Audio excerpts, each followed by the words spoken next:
প্রিয় দর্শক শ্রোতা, আজকে আমাদের 57তম কবিতা আসরে প্রথমে কবিতা নিয়ে আসছেন স্বরচিত কবিতা বসুমতী।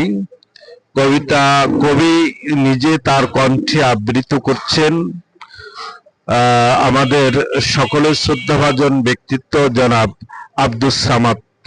আমি সামাদ ভাইকে তার স্বরচিত কবিতা বসুমতী বলার জন্য অনুরোধ করছি।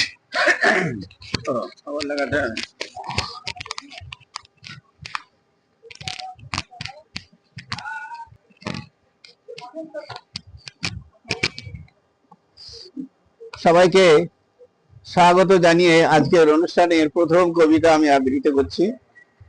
কবিতার নাম ওখানে বসুমতী বলা হয়েছে, কিন্তু আমার এখানে লেখা আছে বসুন্ধরা, একই জিনিস।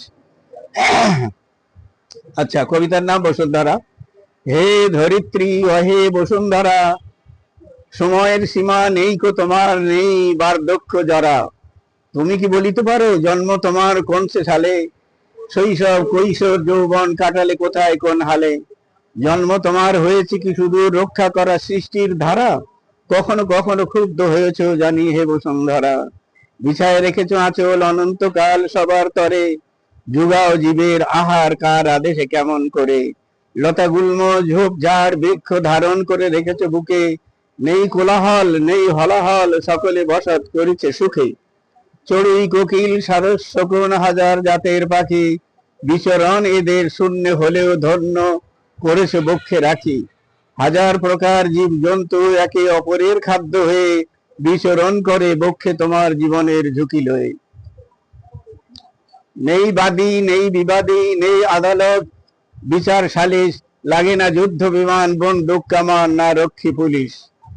সৃষ্টির সেরা সভ্য মানুষ বসত এদেরই এক পাশে, ন্যায় অন্যায় মন্দ ভালোর জ্ঞান উপর হতে আসে। আছে স্কুল মক্তব মাদ্রাসা বিশ্বমানের পাঠশালা, বিদ্যা বুদ্ধি জ্ঞান গরিমা উন্নত প্রযুক্তি শিল্পকলা। প্রভু পাঠালেন প্রতিনিধি করে বিধান চালাতে তার, স্বার্থ ছাড়া বোঝে না তারা এত নিকৃষ্ট জানোয়ার।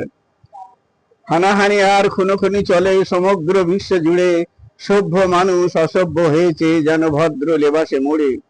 টাকার পিছনে ছুটছে মানুষ হিতাহিত জ্ঞান শূন্য, প্রভুর আদেশ ভুলেছে তাহারা এতই হয়েছে ভিন্ন।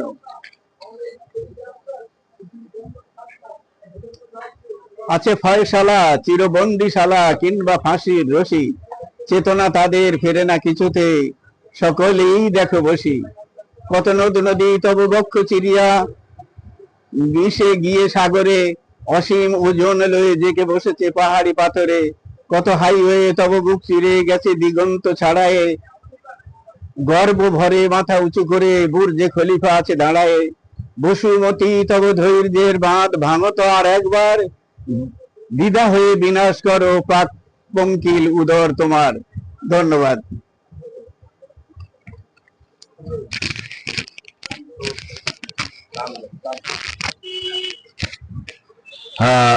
আলহামদুলিল্লাহ, ধন্যবাদ সামাদ ভাইকে। অত্যন্ত চমৎকার একটি বসুমতী একটি কবিতা শুনলাম তার রচিত।